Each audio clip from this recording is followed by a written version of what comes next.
Things are rather hectic around here, aren't they? Quite an astonishing turn of events. You must feel like you're losing your head. Maybe you'll enjoy You don't have to take everything so literally, you know.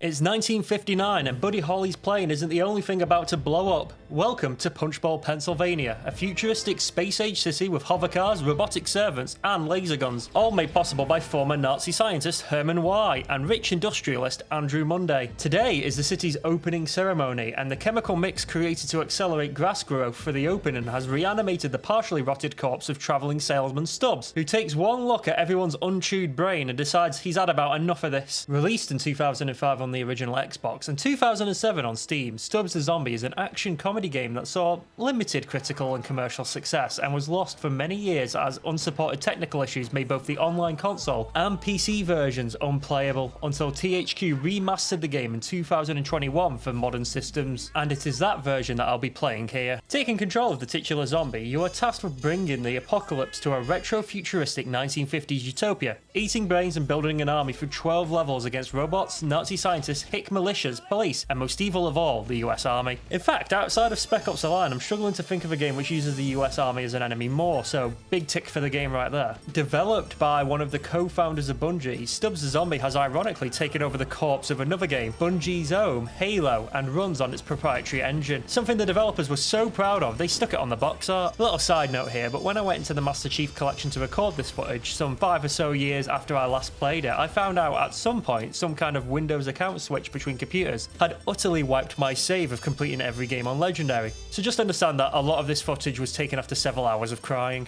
What is driving Stubbs' hunger and how it ties into the creation of Punchbowl we will find out later, but first let's talk about the game's presentation. Punchbowl is every vacuum and dish soap advert of the 1950s brought to life, and the futuristic elements aren't really present much besides the robots and the odd hover vehicle. The colours are filtered in 2 ways. First, a saturation is played with and a vignette added in order to emulate contemporary Technicolor films. And then on top of that, for scenes from Stubbs' point of view or normal gameplay, a green zombie vision filter is then added. The 2021 remastered version, for the sort of people who hate the concept of a visual style that isn't maximum fidelity at all times, allows you to disable these filters, just like how Halo's remaster allowed you to swap from the actually artistically consistent original, with varied colours and lighting, to a teal massive ugly shite with LEDs strapped to everything. In keeping with the game it is built on top of, Stubbs looks amazing for the time, and the levels are large and expansive, making full use of Halo's engine, including the weird eccentricities like the falling animation with the flailing arms and the superhuman vehicle flipping. The amount of zombies and enemies the game can render at once is really impressive as well, especially when you can end up having freeway fights between the factions happening at once. You could easily be forgiven for thinking the game came out much later in the console's lifecycle than it did. The various enemy groups have decent variety between the models, which is especially helpful for knowing which the most dangerous ones are so you can target them first. Like most people, all enemies and zombies can be dismembered down to just the torso, and the movements and fighting style change as they lose parts. A zombie without a head is just not going to be able to get any brain eating done, and Wiggles Mackenzie here is barely a step above a doorstop. Environments aren't just contained to the kitschy 1950s urban aesthetic, with sci-fi industrial zones and rural farms showing up at points, but you'll never feel like you've left that contemporary B-movie 50s futurism era, even when Leatherface is coming at you from outside a barn. But there is one place the development went beyond not just what is expected, but what should even be reasonable, and that is the audio. Good morning, officers. Good morning, Pumpkin. Filler up? Yeah, but make it snappy. We're in the middle of a zombie holocaust. Okie dokie, 1 tank of extra leaded coming right up. I'm not sure I have enough cash to cover Oh, never you mind, sir. It's on the house. There's no need for that. Oh, it's my pleasure, officers. My pleasure. Stubbs is a comedy game, and while there are some misses among the hits, the writing is strong enough that I never felt one bit went on too long or killed the mood. Enemy chatter through the game really shines, and it felt at least one joke was thought of by the devs for every single situation the NPCs could find themselves in, and the voice actors are clearly having a lot of fun selling it. You can't win! No! How will I juggle? I can still kick you to death! The zombie who's been terrorizing the city is apparently cornered. Our roving reporter Jimmy Nesbitt is on the scene now and reporting live by telephone. Jimmy. Oh God, help me! I don't want to die! I must add though that there is one very specific annoying sound effect that played way too frequently when one of my zombies was taken out, and no matter what I set the volume to, it was always too loud.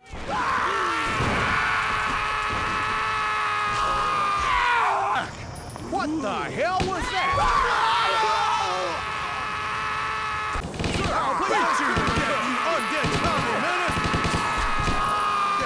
Outside of the "oh no, my brain is being eaten" quips, we get the biggest surprise of the game, an incredibly well-produced original soundtrack featuring new music by the Dandy Warhols, Flaming Lips and Def Cab for Cutie, covering hit songs of the 1950s as if they were songs today, in a take on retrofuturism I haven't actually seen before. This is the 50s with the technology of the future, so we have the songs of the 50s with modern day structure, instruments and production. The amount of work that went into the 13-song soundtrack, I swear to God I only heard like 5 in the game, is beyond what could be reasonably expected, and it's so well made. The song the Ravenettes did for the game even managed to sneak into an episode of the Vampire Diaries. Onto the gameplay. With Stubbs being a walking reanimated corpse, he is understandably about as welcome in Punchball as civil rights and women having the vote, but the local police show remarkable restraint and only try to gun him down after he starts eating people's brains. Levels in the game are typically large open areas with an objective past several enemy encounters. For getting around these large levels, taken after Halo, you have several vehicles Stubbs can take control of, ranging from tractors to tanks, with some even letting you take allied zombies as passengers. No turrets for them though, like in Halo, unfortunately. Some levels even have segments that start as pseudo-stealth sections. Halo had these as well, but you are really only able to stealth munch 1, maybe 2 enemies in Stubbs before being spotted, unlike the flying death punch machine you can be in Halo's stealth sections. You'll find Stubbs isn't actually that handy in a fight, especially against people with guns outside of his special abilities, but his main advantage over the enemies is converting other people into zombies. Whenever Stubbs or another zombie directly kills an enemy, within a few seconds they will reanimate and fight alongside you. Controlling the Horde is fairly simple. They try their best to follow you and attack the nearest enemies to them, and you can shove them out the way or whistle for them to come towards you as well. Don't expect much tactical precision from a bunch of corpses, but outside a few moments I never found the allied zombie AI to be a hindrance, and they are perfectly capable of overwhelming and defeating enemy forces that would easily take you out on your own, and that's all you need them for. On higher difficulties, even basic enemies can be very deadly if you get caught without cover or without fellow zombies backing you up, so building your horde and then protecting them when you do is the best way to win.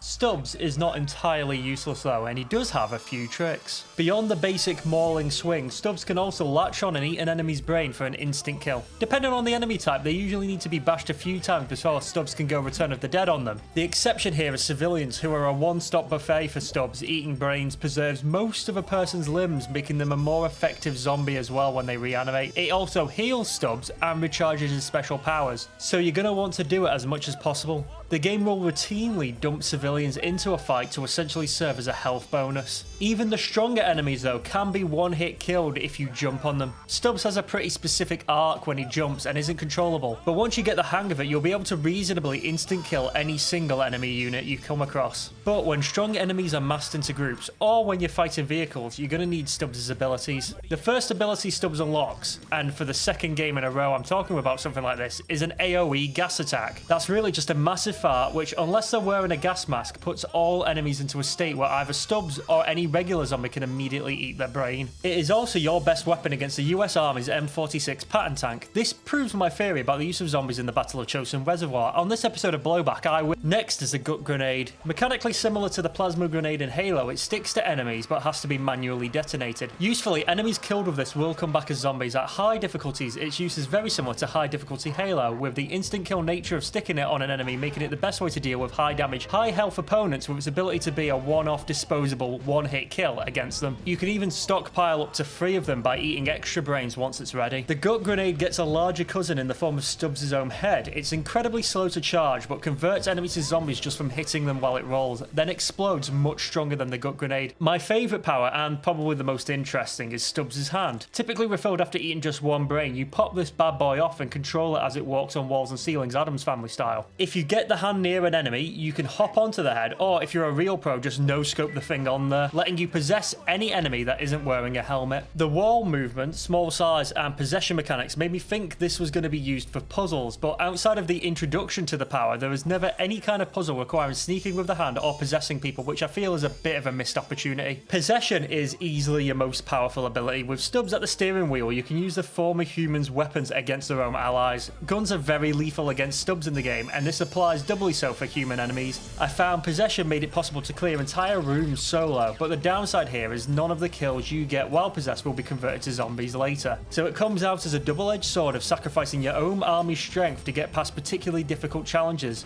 By the end game though, humans are so deadly you pretty much have to Manchurian candidate your way through certain levels. Now, while the story isn't going to have you crying like a bitch and applying for permanent residency at the edge of your seat, the game goes some places with its set pieces that can only be described as absolute bananas. So if you wish to remain totally unspoiled, please skip to this timestamp for my conclusions. Otherwise, let's get necromantic. How exactly a city could have a grand opening, I'm not entirely sure. Did nobody just start living there until today? But the slowly growing amount of zombies are here to join in the activities, as the newly reanimated Stubbs is guided by helpful tourist information bots into a tour around downtown. That all stops when he captures a look at Maggie Monday, the mother of the city's founder, Andrew Monday, and begins a quest to find her. Passing through an agricultural centre with reskinned Wraiths from Halo as manure spreaders, Maggie's personal barbershop singing guards manage to keep the growing number of zombies and Stubbs himself at bay, and Stubbs ends up captured and placed into Punchbowl Police headquarters. What follows is a whole bunch of bullshit, including incredibly tanky units like the detectives and the riot police, and a whole segment involving using the hand to open cells and start a riot. We finally reach the chief of police, who decides the only way this ends is with a dance battle. Oh, that explains it. The first boss of this game is a 5-round rhythm memorization test, as Stubbs and the Chief dance it off to the game's soundtrack. See, this is what is missing with no more AA and other smaller scale games. No indie studio could afford to do this, and no AAA game studio would say the time needed to do all this work for a single joke boss fight would be justifiable to the higher ups. It's a unique work that could only really come from a well-funded small team. Thankfully, you don't actually need to get 100% or even close to that to win the boss battle. But for the completionists out there, only 2.4% of players have perfectly done the dance battle, and I am goddamn not one of them. More people have beaten Halo 2 on Legendary, something I did and have the achievement for, but tell that to my fucking save! Following the dance battle, Stubbs ends up battling a new enemy faction in the form of the local anti-communist militia. Their weird biological, almost supernatural fear of communism is actually very error accurate. Watch the original Body Snatchers to see how the popular belief at the time was that socialism was like a spiritual infection that would claim people away from the good guys, and works like Body Snatchers serve to reflect that fear in the people. The militia are pretty annoying to fight. Their muskets and shotguns can one-shot your zombies, and they are clever enough to be parked up on roofs, meaning possession or skilled gut grenade throws are required to make it past. Fighting through Punchbowl Mall and the militia headquarters at Knob Cheese Farm, grow up, we learn that the militia leader is Maggie Monday's father, and he recognises Stubbs, but explodes before we can learn any more. Riding a sheep back to Punchbowl, Stubbs stops by the local water treatment plant, desperate for the sort of apocalyptic slash you'll need after spending 20 years in the ground. Here, the main faction are the Nazi scientists, who have easily the most annoying enemy in the game. These elite scientists with the Blu-ray rifle. They don't deal direct damage to you, their rifle just sends you flying backwards at a ridiculous velocity. And don't worry, the devs know just how annoying they are to fight, as there is a bridge section without any checkpoints on it and multiple of the fuckers wait in an ambush. This level is also where I discovered how to cause a three-way fight. As it turns out, Punchbowl's robot workers are not too pleased with their human masters, and if you bait the humans into landing a few shots on the robots will turn on them and fight on your side. Once Stubbs reaches the top of the water reservoir, the devs one-up themselves, as the boss battle here is to piss enough to fully contaminate the water supply of Punchbowl while battling waves of police and scientists. Once everyone's tap water is successfully defiled, Stubbs decides to do one of the most evil acts in gaming and flood Punchbowl Dam with said contaminated water, then blow the thing up, drowning half the city in whiz. Back at street level of Punchbowl, the apocalypse meter has turned from Wigan to Birmingham. There's shit everywhere, the army's been called in, and most of the inhabitants are eating each other. It's really night and day, the environment here. It's turned completely nightmarish. The very zombies you've left behind from previous levels have been busy. The few civilians left have formed armed groups, while the military is laying landmines, patrolling the streets and tanks, and calling in airstrikes. Here is where you pretty much have to abandon turning enemies as the main way of fighting. The military are annoyingly competent, and unlike real life, they are deadly accurate with their full auto M14s. Also, bonus points for snipers using the error-accurate massive night vision scopes on their rifles. Possessing is pretty much your only way to get through these levels, especially at the higher difficulties, as landmines wipe out any horde you build up, and soldiers are incredibly tanky. And let's not get started on the actual tanks. After Call of Dutying our way through the streets, we finally reach City Hall and Maggie Monday, who reveals that Maggie fathered Andrew with travelling salesman Stubbs before her father took him out and murdered him, burying him on the future site of Punchbowl Park. Maggie still falls for Stubbs though. His unstoppable zombie riz is an inspiration to us all. What's your excuse? He literally has exposed internal organs. After quickly eating her brain, Maggie and Stubbs face her son, who goes full Fallout Overseer for the final boss fight. Once the final boss has been defeated, Maggie and Stubbs escape on a rowboat as the city is nuked into a planned sequel we will never, ever get. As for all the trouble in making such a fun and unique and successful game, Wide Load Games will be acquired by Disney and sent to the mobile game mines before being shut down in 2014. Isn't life grand? Stubbs the Zombie is a unique comedy game with gameplay like no other. If you like other retro-futuristic early 2000s games like Destroy All Humans, this is the perfect thing to pick up as a companion. And the remastered version had zero technical issues when I was playing it and can be gotten for very cheap. Who knows, if enough people demand it, we might actually get that sequel. The dead walk! Almighty voices in my head, I'll never doubt you again! Shorter video this month to palate cleanse a bit from Dungeon Keeper. I'm at a point where I can either do much longer videos like Dungeon Keeper and World of Horror less frequently, or shorter videos like this, so if it's all possible, let me know what is the content you prefer to see from me. If you haven't yet, make sure to like and subscribe. It really helps grow the channel and tells YouTube that you want to see more videos like this, and that people want to see more videos from me. Depending on what I think works best, we'll either be looking at a shorter game that was so convincing it caused real-world consequences for myself when I played it in school, or an incredibly broken old strategy game that nobody's ever come close to replicating, so I just had to figure out a way to get it working. Until then though, I've been Daniel Wadsworth, and thank you for watching.